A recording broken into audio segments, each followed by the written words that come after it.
सब लोग एक अपोकलिप्टिक सर्वाइवल गेम में ट्रांसपोर्ट हो गए। लोग सुपर पावर्स के लिए लड़ते लड़ते पागल हो गए। मैं अकेला था जिसने अनलिमिटेड मनी चूज किया। सब हंस पड़े और बोले मैं इडियट हूं। उन्होंने कहा अपोकलिप्स में कैश बेकार होगा, पर उन्हें कोई आइडिया नहीं था। ज़ॉम्बीज असली थ्रेट नहीं थे। सुपर पावर्स वाले जिंदा लोग कहीं ज्यादा डेंजरस थे। तब सिस्टम का अनाउंसमेंट बज उठा। हम 300 प्लेयर्स सीधा गेम में ड्रॉप कर दिए गए। सिस्टम ने एक्सप्लेन किया कि रियल वर्ल्ड में हम सब एक्चुअली मर चुके हैं। सेकंड चांस पाने के लिए हमें इस अपोकलिप्टिक गेम के एंड तक सरवाइव करना होगा। फिर नेक्स्ट फेज आया। अब स्टार्टिंग आइटम्स चूज करने का टाइम था। मैंने शेल्फ पे रखी चीजें जल्दी से देखीं। मोस्टली रैंडम सुपर पावर्स का मिक्स था। बाकी प्लेयर्स उन्हें लेने के लिए पागल होकर लड़ रहे थे। मैं सीधा लिस्ट के लास्ट पेज पे गया। बिल्कुल नीचे मुझे एक कॉइन दिखा जिसमें एंडलेस वेल्थ लिखा था। मैंने बिना सोचे तुरंत उसे उठा लिया। मेरा क्लास मॉनिटर वैंग टैंग जो मेरे साथ आया था, उसने माइंड कंट्रोल चूज किया। मुझे कॉइन लेते देख वो खुद को रोक नहीं पाया और मेरा मजाक उड़ा दिया। मार्क, तू सच में पैसे के लिए इतना डेस्परेट है? दुनिया खत्म होने वाली है, कैश तेरा क्या करेगा? मैं कुछ बोलता उससे पहले ही वो क्लास ब्यूटी लियू रुयान की तरफ मुड़ गया। उसने पावर ऑफ लव चूज की थी। मैं हर इंसान को अपने प्यार में गिरा सकती हूँ। ज़ॉम्बीज भी मुझसे अट्रैक्ट हो जाएंगे। ट्रू लव मुझे प्रोटेक्ट करेगा। मैं डेफिनेटली सर्वाइव करूंगी। जैसे ही सब आइटम्स क्लेम हो गए, सिस्टम ने फिर अनाउंस किया और सबको 1 साल दिया अपनी एबिलिटीज ट्रेन करने के लिए और आने वाली वॉर के लिए रेडी होने को। अपोकलिप्स मोड ऑफिशियली 12 महीने बाद स्टार्ट होगा। सिर्फ एक विनर इस गेम से बाहर निकलेगा। सिर्फ लास्ट सर्वाइवर ही ग्रैंड प्राइज लेगा। ये रूल सुनते ही सबके एक्सप्रेशंस तुरंत बदल गए। जो लोग टीम बनाने वाले थे, अब एक दूसरे को शक की नज़र से देखने लगे। इस सर्वाइवल गेम में कोई दोस्त नहीं था, सब एनिमी थे। मैंने 1 सेकंड भी वेस्ट नहीं किया और वहां से निकल गया। तुरंत अपना अपोकलिप्स सर्वाइवल प्लान स्टार्ट कर दिया। मैंने वर्ल्ड मैप स्कैन किया और पैसिफिक में एक आइसोलेटेड आइलैंड पे नज़र टिकाई, जो किसी फॉल्ट लाइन पे नहीं था, बड़े स्टॉर्म्स के एरिया से बाहर था। नेचुरल फ्लैट एरिया था जो एयर स्ट्रिप बनाने के लिए परफेक्ट था। माउंटेन से घिरा हुआ था जो नेचुरल कवर दे सकते थे। मैंने 1 बिलियन देकर सीधा आइलैंड खरीद लिया। मैंने कैजुअली इसका नाम फ्यूचर आइलैंड रख दिया और बोला कि मैं टूरिज्म के लिए डेवलप कर रहा हूं। मैंने एक साथ 10 मैसिव क्रूज शिप्स खरीद लीं, एनपीसीज के साथ कंस्ट्रक्शन कॉन्ट्रैक्ट साइन किए और सारी हैवी मशीनरी और बिल्डिंग मटेरियल्स आइलैंड पर भेज दिए। मैंने एनपीसी एग्जीक्यूटिव से स्ट्रिक्ट एनडीएस साइन करवाए। उन्हें खुद नहीं पता फ्यूचर आइलैंड एक्चुअली कहाँ है। जैसे ही क्रूज शिप्स फ्यूचर आइलैंड पहुंचे, वर्कर्स ने एक मेकशिफ्ट एयर स्ट्रिप बनाना स्टार्ट कर दिया। फिर मैंने 100 प्लेन्स चार्टर किए और दुनिया भर से कंस्ट्रक्शन वर्कर्स बुलाए। वो वर्कर्स दिन रात मेहनत करते रहे ताकि फ्यूचर आइलैंड पूरी तरह ऑफ द ग्रिड रहे। मैंने पहले ही सिग्नल जैमर्स खरीद लिए और सब वर्कर्स के फोन कॉन्फिस्केट कर लिए। मैंने आइलैंड पर 10 अल्ट्रा रीइंफोर्स्ड फोर्ट्रेसेस बनवाए। सारे मटेरियल्स टॉप ग्रेड और हाईएस्ट स्टैंडर्ड के थे। उन्हें मैग्नीट्यूड 12 अर्थक्वेक तक झेलने के लिए डिजाइन किया गया। हर फोर्ट्रेस का एक्सटीरियर कैमोफ्लाज था। सैटेलाइट्स ऊपर से कुछ डिटेक्ट नहीं कर सकते थे। लेकिन ये सब सिर्फ एक स्मोक स्क्रीन था। असली डूम्सडे बंकर अंडरग्राउंड था। अंडरग्राउंड बंकर न्यूक्लियर स्ट्राइक्स और बायोकेमिकल अटैक्स को सर्वाइव कर सकता था। टनलिंग ज़ॉम्बीज भी 5 मीटर सॉलिड स्टील को ब्रेक नहीं कर सकते थे।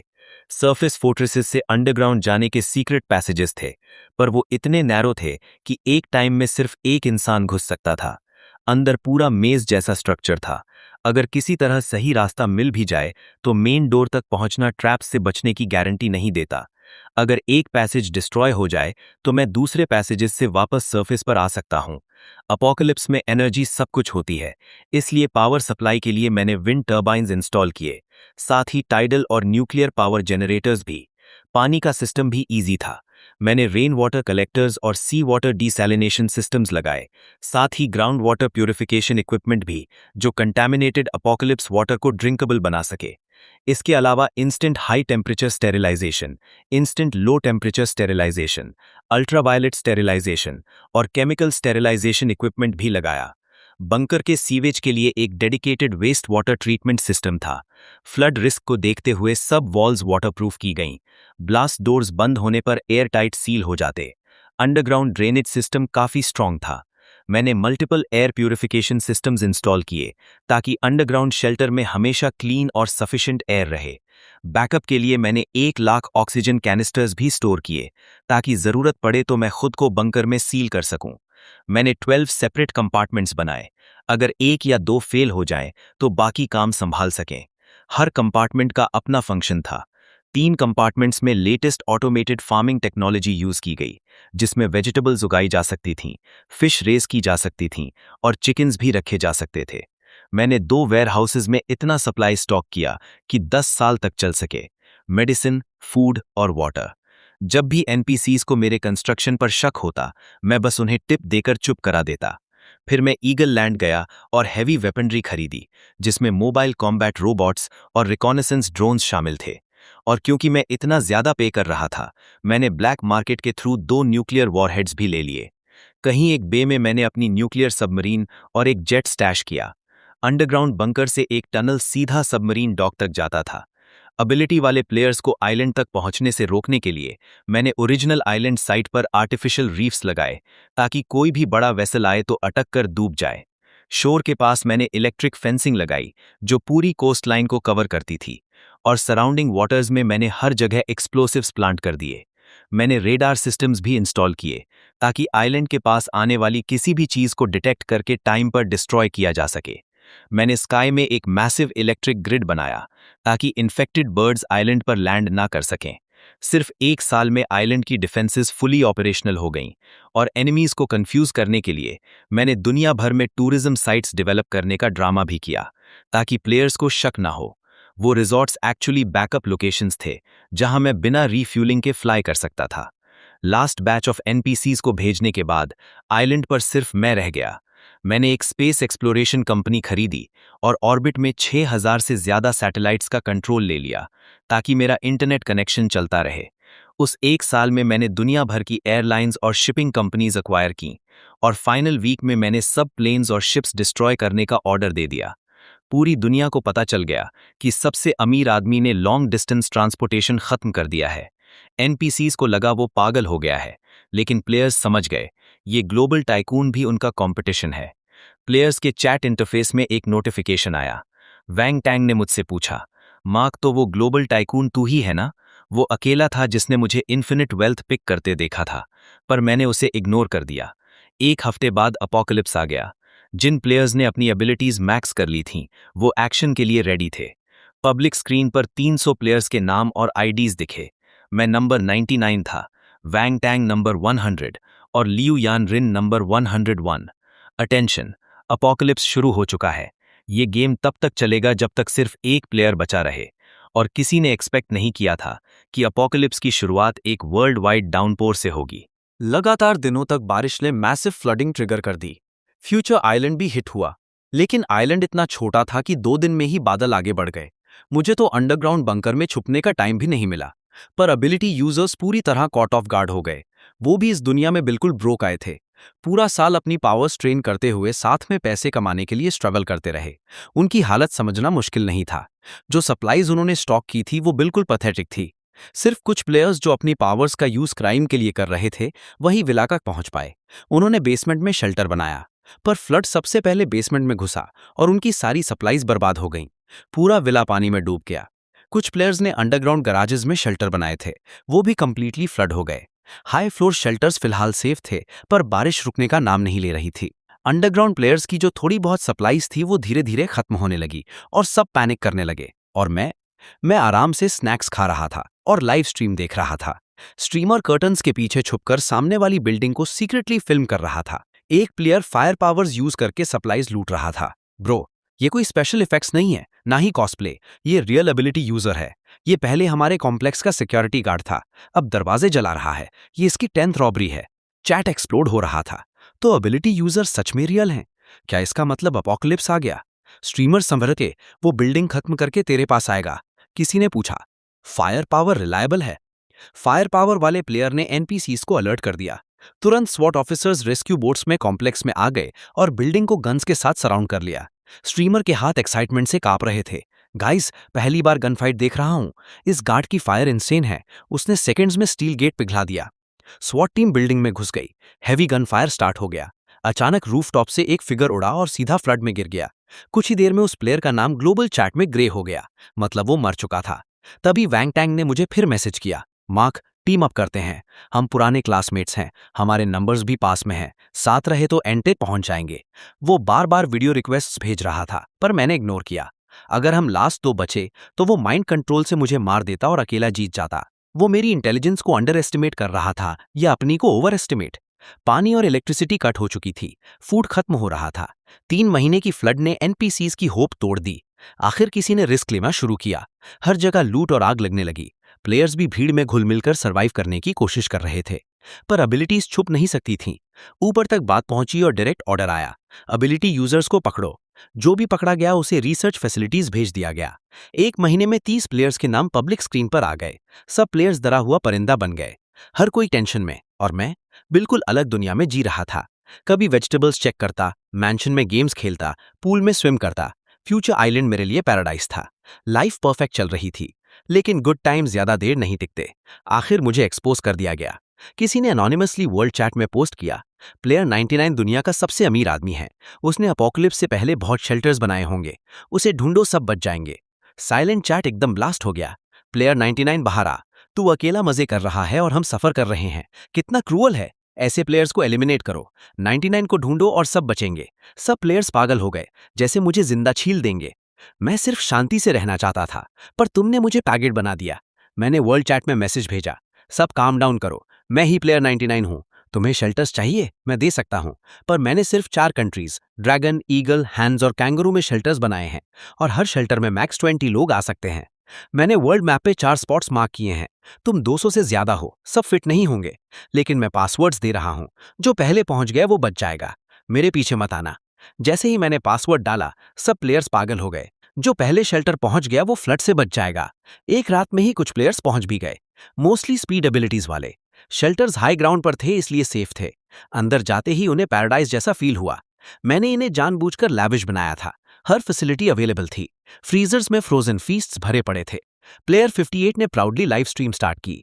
कभी एक्सपेक्ट नहीं किया था शेल्टर मिलेगा और इतना लग्जूरियस होगा। पैसा सच में हैप्पीनेस खरीदता है। अंदर लोग स्टेक और लैम्प खा रहे थे, रेड वाइन पी रहे थे। टेबल डेलिकेसीज से भरी थी।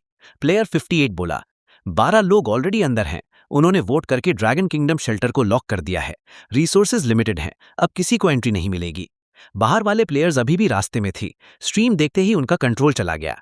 शेल्टर के बाहर प्लेयर्स वेव्स में पहुंचने लगे। फ्लड में डूबने या भूख से मरने के बजाय उन्हें ये लाइफलाइन पकड़नी ही थी। सर्वाइवल इंस्टिंक्ट ने उन्हें डेस्परेट बना दिया। वो अंदर वालों से दरवाजा खोलने की भीख मांगने लगे, पर अंदर वालों ने सब कुछ डेड बोल्ट कर दिया था। चाहे वो दरवाजे तोड़ने की कोशिश करें या पावर्स यूज करें, अंदर घुसना इम्पॉसिबल था। तभी मैं अचानक चैट में बोला, कैपेसिटी 20 थी ना, अभी भी 8 लोग आ सकते हैं। मेरे पास एक और ओवरराइड कोड है। डोर्स लॉक्ड होने के बाद भी मैं एक्सेस दे सकता हूँ। हिडन डोर साउथ ईस्ट में है। वॉल के बेस में जो डेकोरेटिव ब्रिक है उसे घुमाओ, डोर खुल जाएगा। बाहर वाले प्लेयर्स पागल होकर उस हिडन डोर की तरफ भागे। उन्होंने ब्रिक घुमाई और सच में वॉल में एक हिडन डोर रिवील हो गया। अब सब लास्ट 8 स्पॉट्स के लिए एक दूसरे पर टूट पड़े। एक कमजोर सी लड़की पीछे रह गई। तभी उसके हाथों से वाइन्स निकली और आगे वालों को गिराने लगी। एक ब्लेड एबिलिटी वाला प्लेयर तुरंत वाइन्स काट के मुड़ गया और विंड ब्लेड से उस लड़की का गला काट दिया। वो सबसे पहले डोर तक पहुंचा, कोड डाला और गेट खुल के अंदर घुस गया। उसके बाद एक और प्लेयर ने लाइटनिंग स्ट्राइक से भीड़ गिरा दी और दूसरा भी अंदर घुस गया। तीसरा प्लेयर एंट्री के पास था, तभी जमीन पर पड़ा एक प्लेयर उसकी टांग पकड़ लेता है। वो क्रीपी स्माइल देता है और जहर लगे नाखून उसकी थाई में घुसा देता है। वेनम वाला प्लेयर खुद उठकर गेट की तरफ भागने ही वाला था कि पीछे से स्टील हार्डेंड आर्म उसके सीने के पार निकल जाता है। सैंक्चुरी की एंट्रेंस पर एक एक करके प्लेयर्स मरने लगे। सर्वाइवल की इच्छा ने उनकी इंसानियत का आखिरी हिस्सा भी छीन लिया। तब क्लियरली समझ आता है कि सिस्टम ने ये एबिलिटीज ज़ॉम्बी से लड़ने के लिए नहीं दी थी। ये उन्हें एक दूसरे को मारने के लिए दी गई थी। अंदर वाले प्लेयर्स भी अब शांत नहीं रह पा रहे थे। उनके पास स्पीड एबिलिटीज थी, पर क्लियरली उनमें रियल फाइटिंग पावर की कमी थी। अगर उन्होंने गेट सील नहीं किया होता और हाई कॉम्बैट स्टैट्स वाले प्लेयर्स को अंदर आने दिया होता, तो क्या वो खुद सिटिंग डक्स नहीं बन जाते? ब्लेड और लाइटनिंग वाले प्लेयर्स जो अभी अभी अंदर घुसे थे, उन्हें तुरंत ये बात समझ आ गई। उन्होंने जल्दी से टीम बनाई और बाहर वाले प्लेयर्स को टारगेट करना स्टार्ट कर दिया। उसी वक्त पब्लिक स्क्रीन पर नंबर्स तेजी से बढ़ने लगे। प्लेयर डेथ्स लगातार इंक्रीज हो रही थी। इंसान की फितरत हर जगह सेम होती है। ब्रूटल डेथ मैचेस बाकी 3 सैंक्चुरीज में नहीं शुरू हो गए। मैं सारे सर्विलेंस फीड्स देख रहा था, लेकिन मुझे वैंग टैंग कहीं नजर नहीं आया। वैसे भी वो सैंक्चुरी क्यों जाता? तभी जैसे किस्मत से वैंग टैंग का मैसेज आया, मार्क, देख, हमने कभी अलायंस नहीं बनाया, फिर भी कितनी स्मूथ कोऑर्डिनेशन है। हम तो अलाइज बनने के लिए ही पैदा हुए हैं। मेरी आइडेंटिटी एक्सपोज करने में तुझे जरा भी शर्म नहीं आई? मुझे हॉट सीट में डाल दिया। सब तेरा ही काम था। इतना गुस्सा मत हो। अगर मैंने वो प्लान नहीं बनाया होता तो हम इतने प्लेयर्स को एक साथ कैसे मरवाते? तुझे तो मुझे थैंक करना चाहिए। मैंने तेरा कंपटीशन क्लियर कर दिया। जब हम चाट कर रहे थे तब सेंचुरी फुल कैपेसिटी पर पहुंच गया और गेट ऑटोमेटिकली सील हो गया। बाहर खून नदियों की तरह बह रहा था। जो अंदर नहीं आ पाए वो अब भी बेकार में स्ट्रगल कर रहे थे। अंदर वाले प्लेयर्स सेलिब्रेट कर रहे थे। उन्हें जरा भी आइडिया नहीं था कि उनके लिए क्या आने वाला है। मैं बस मुस्कुराया। क्या हो सकता है? मैंने वैंग टैंग से कहा, अफसोस तू सैंक्चुरी में नहीं है। और उसी के साथ मैंने एक बटन दबा दिया। एक ही पल में अंदर दबाए गए हजारों टन एक्सप्लोजिव्स डेटोनेट हो गए। शॉक वेव ने शेल्टर के बाहर बचे प्लेयर्स को भी चकनाचूर कर दिया। एक्सप्लोजन के बाद प्लेयर काउंट 116 से गिरकर सिर्फ 91 प्लेयर्स बचे। थोड़ी देर बाद वैंग टैंग का मैसेज आया, मैंने तुझे अंडर एस्टिमेट किया। असिस्ट के लिए थैंक्स, वरना इतने प्लेयर्स को एक जगह जमा करना मुश्किल था। जो प्लेयर्स बिना प्लेन या शिप के फ्यूचर आइलैंड तक पहुंच सकते थे वो अब खत्म हो गए। मैं 1 साल से प्लान बना रहा था कि सबको एक साथ कैसे खत्म करूं। वो शेल्टर्स ही उनकी कब्र बन गए। शेल्टर एक्सप्लोजन की न्यूज इतनी जल्दी बाहर नहीं पहुंच सकती थी। बाकी सर्वाइविंग प्लेयर्स को कुछ पता नहीं था, पर वैंग टैंग को तुरंत पता चल गया। मतलब वो कहीं दूर से सब देख रहा था। तब सिस्टम ने मुझे मैसेज दिया, कॉन्ग्रेचुलेशंस, तुम सबसे ज्यादा किल्स वाले प्लेयर बन गए हो। तुम्हें एक्स्ट्रा रिवॉर्ड मिलता है। मैं मुस्कुराए बिना नहीं रह सका, क्योंकि इस अपोकलिप्स में हमेशा सर्वाइवल ऑफ द फिटेस्ट होता है। 4 महीने बाद फ्लड का पानी धीरे धीरे कम हुआ और डूबी हुई जमीन फिर से सामने आई। सबने चैन की सांस ली और सोचा डिजास्टर खत्म हो गया। पर उन्हें ये नहीं पता था कि फ्लड एक प्लेग लेकर आया है। बहुत सारे मरे हुए एनपीसीज ज़ॉम्बीज बन गए। कंग्रेचुलेशंस उन 101 प्लेयर्स को जिन्होंने first stage apocalyptic flood clear किया। नेक्स्ट है सेकंड स्टेज अपोकलिप्टिक ज़ॉम्बीज। अब एबिलिटीज शाइन करेंगी। वो सो कॉल्ड नंबर 99 तो अब मरने वाला है। उसी वक्त लियो रुयान ने मुझे प्राइवेट मैसेज भेजा, मार्क, तेरे पास कोई एबिलिटी नहीं है। तू ज़ॉम्बी एपोकलिप्स सर्वाइव नहीं करेगा। अगर तू कुछ सप्लाईज शेयर करे और अपनी लोकेशन बता दे तो मैं तुझे प्रोटेक्ट कर सकती हूँ। मैंने धीरे से क्वेश्चन मार्क टाइप किया। मेरी एबिलिटी को अंडर एस्टिमेट मत कर। मैंने फ्लड इसी की वजह से सर्वाइव किया। मुझे पता था वो कैसे बची। अपनी लव एबिलिटी यूज करके नेबर्स से सप्लाईज ले लीं और जब रेस्क्यू आया तो सबसे पहले वही बचाई गई। ये सोचकर मैंने रिप्लाई किया, सॉरी, मुझे इंटरेस्ट नहीं है। वैसे भी ल्यू रुयान को मेरा रिचेस्ट मैन होना पता चलना कोई कोइंसिडेंस नहीं था। ज़ॉम्बी वायरस हर कॉन्टिनेंट में फैल गया, क्योंकि मैंने पहले ही प्लेन्स और शिप्स डिस्ट्रॉय कर दिए थे और पैसिफिक आइलैंड नेशंस और अंटार्कटिका के रूट्स कट कर दिए थे। ट्रांसमिशन रुक गया। बेसिक ज़ॉम्बीज हैंडल करना मुश्किल नहीं था, पर वायरस बहुत फास्ट स्प्रेड हुआ। बार बार स्प्रेड होने के बाद म्यूटेशंस आने लगे, बिल्कुल जैसे मैंने प्रेडिक्ट किया था। स्मार्ट ज़ॉम्बीज और पावर्स वाले ज़ॉम्बीज क्वाइटली अपीयर होने लगे। अगर कोई ज़ॉम्बी एबिलिटी यूजर का फ्लैश खा ले तो उसकी पावर ले लेता। प्लेयर्स को समझ आ गया कि अलायंस के बिना वो मर जाएंगे, तो उन्होंने ग्रुप्स बना लिए और बेसिस बिल्ड किए ज़ॉम्बी अटैक्स रोकने के लिए। पर बेसिस सिर्फ ज़ॉम्बीज से नहीं लड़ रहे थे, वो एक दूसरे से भी लड़ रहे थे, सप्लाईज और सर्वाइवल के लिए। ज़ॉम्बी वायरस का सामना करते हुए मैंने ओशन में स्टील नेट्स लगवाए थे ताकि इन्फेक्टेड फिश फ्यूचर आइलैंड तक ना पहुंच सकें। ऊपर इलेक्ट्रिक ग्रिड्स भी लगा दी ताकि बर्ड्स लैंड ना कर सकें। धूप थोड़ी धीमी लगने लगी थी। रेनी डेज में मैं अंडरग्राउंड बंकर में ही रहता था और सिर्फ तब बाहर आता जब मशीन्स कंफर्म करती कि रेन क्लीन है। ये ज़ॉम्बी वायरस का मुझ पर सबसे बड़ा इफेक्ट था। लैंड बेस्ड नेटवर्क्स कब के क्रैश हो चुके थे। एनपीसीज सिर्फ रेडियो से कम्युनिकेट कर रहे थे, पर मुझे उस पुराने सिस्टम की जरूरत नहीं थी। मेरे पास हजारों सैटेलाइट्स थे जिससे मैं रियल टाइम में अर्थ देख रहा था। जैसे मैंने प्रेडिक्ट किया था, बर्ड्स वायरस कैरी कर रहे थे। जब वायरस वल्नरेबल आइलैंड नेशंस तक पहुंचा तो पूरा आइलैंड तुरंत लिविंग हेल बन गया। प्लेयर नंबर्स धीरे धीरे गिरते गए और अब सिर्फ 30 बचे थे। तभी एक mutated bird zombie future island के ऊपर से उड़ा, इलेक्ट्रिक ग्रिड से टकराया और हाई वोल्टेज से तुरंत जल गया। लेकिन एक पंख ग्रिड के गैप से अंदर आ गया। जमीन तक गिरने से पहले ही एक रोबोटिक डॉग ने फायर जेट से उसे जलाकर राख कर दिया। वो बर्ड शायद पैसिफिक के किसी और आइलैंड से आया था। उस दिन के बाद रोज बड़े बड़े झुंड में बर्ड्स फ्यूचर आइलैंड के ऊपर से गुजरने लगे। इलेक्ट्रिक ग्रिड पर उनकी लाशें चिपकने लगीं।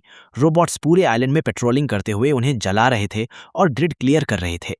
अगर फ्यूचर आइलैंड की ये हालत थी तो बाकी दुनिया का अंदाजा लगाना मुश्किल नहीं था। मैं बीच पर चलना बंद कर दिया और परमानेंटली अंडरग्राउंड बंकर में शिफ्ट हो गया। आज न्यू ईयर है, पर दुनिया में किसी का सेलिब्रेट करने का मन नहीं है, सिर्फ मेरा है। मैं अपना न्यू ईयर डिनर खा रहा था और लास्ट स्प्रिंग फेस्टिवल गाला देख रहा था जो एपोक्लिप्स से पहले आया था। मुझे अपनी पुरानी फैमिली याद आई, पर अब मैं अकेला था। अंदर से खाली फील होना नेचुरल था। मुझे वापस जाना ही था। मुझे लास्ट सर्वाइवर बनना ही था। मैंने अपने डिनर की फोटो खींचकर वैंग टैंग को भेज दी। 1 मिनट बाद उसने मेरी फोटो वर्ल्ड चैट में पोस्ट कर दी। मैं सोच सकता था प्लेयर्स का रिएक्शन। गुस्से से भरे कमेंट्स आने लगे। प्लेयर 99 तो मजे में है, हम एक गर्म खाना नहीं खा सकते और इसके पास फुल स्प्रेड है। ज्यादा उछल मत, मिल गया तो मार दूंगा। मुझे कोई फर्क नहीं पड़ा। मैं वेट कर रहा हूं, अगर मुझे ढूंढ पाओ तो। मैंने कंप्यूटर खोला और उन 30 प्लेयर्स के प्रोफाइल्स देखे जो मैंने पहले ही गैदर कर लिए थे। उन्हें नहीं पता था कि एपोक्लिप्स से पहले ही मेरे पास हर जगह आंखें थीं। मेरे मर्सनेरीज ने दुनिया भर में प्लेयर्स को ट्रैक किया और उन पर नजर रखी।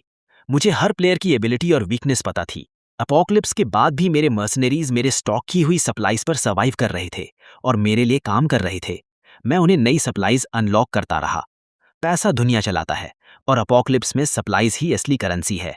3 बड़ी पावर्स उभर कर सामने आईं। पहली मिलिट्री थी, जिसके पास पावरफुल आर्सेनल था और स्ट्रॉन्ग बेस था, और वैंग टैंग ने माइंड कंट्रोल से उसका कमांड ले लिया था। दूसरी ज़ॉम्बीज थीं, जिनके बीच एक ज़ॉम्बी किंग उभर कर आया, जो एबिलिटी यूजर्स और प्लेयर्स को मारकर उनकी पावर्स ले रहा था। लियू रुयान उसके साथ थी और उसकी बिलवेड बन चुकी थी। तीसरी गैंग्स थीं, जहां प्लेयर 128 ने सबसे डेंजरस देश में जाकर अपनी एबिलिटी से गैंग्स को कंट्रोल कर लिया और लूट के जरिए पावर बढ़ाई। बाकी के 26 प्लेयर्स इन 3 फैक्शंस में बट गए। प्लेयर 128 ग्रेविटी मैनिपुलेट कर सकता था, जो एक एक्सट्रीमली पावरफुल एबिलिटी थी। 1-on-1 में कोई उसे नहीं हरा सकता था, फिर भी गैंग्स सबसे वीक फोर्स थी।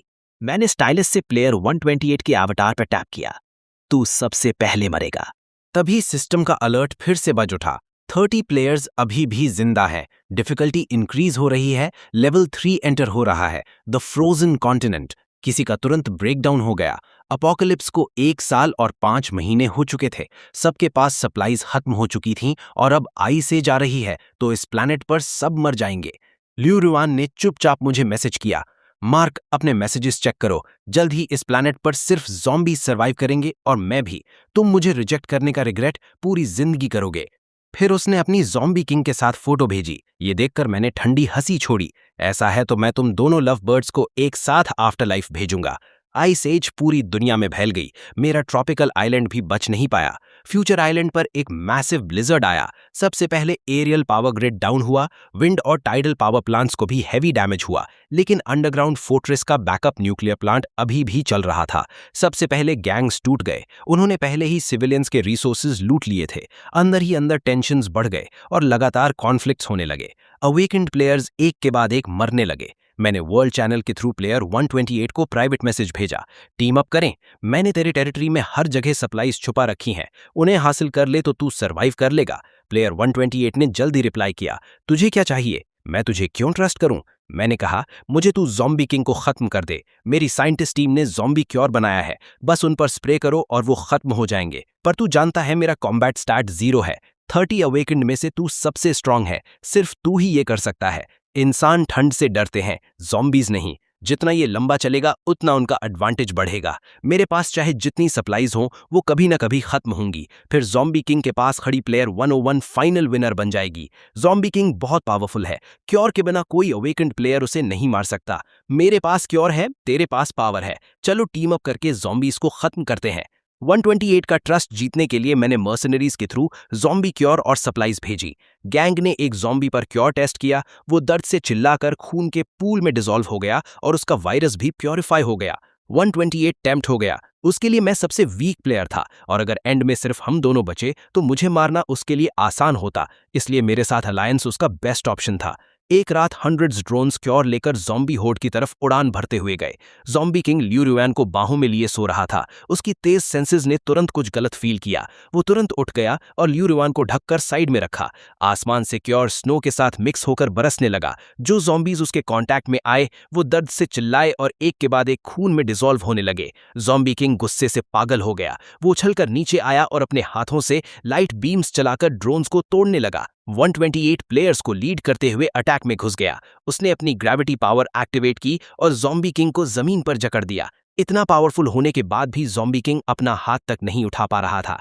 कई प्लेयर्स उस पर टूट पड़े। ज़ॉम्बी किंग ने दहाड़ मारी और अंधेरे में छुपे ज़ॉम्बीज बंदर की तरह प्लेयर्स पर झपट पड़े। 128 ने फिर अपनी पावर यूज की। ऊंची बिल्डिंग्स ग्रेविटी से टूट कर गिर गईं और बड़े बड़े पत्थर ज़ॉम्बीज पर टूट पड़े। ज़ॉम्बी किंग भी उनके नीचे दब गया। 128 के चेहरे पर जीत की स्माइल आ गई। उसे लगा ये पत्थर ज़ॉम्बी किंग को कुचल देंगे। ल्यू रुएन बालकनी पर खड़ी थी। उसने चेहरा ढककर चीख मारी। 128 ने बस उंगली हिलाई और उसके पैरों के नीचे की टेरेस टूट गई। वो सीधा नीचे गिरने लगी। इतनी ऊंचाई से गिरना मतलब पक्की मौत। लेकिन क्रिटिकल मोमेंट पर ज़ॉम्बी किंग रबल से निकलकर उसे पकड़ लेता है और साथ ही उसके एक हाथ से अनेक पतले थ्रेड्स निकलकर 128 को बांध लेते हैं। 128 का चेहरा शॉक से सफेद पड़ गया। उसे पता ही नहीं था कि ज़ॉम्बी किंग के पास ये मूव भी है।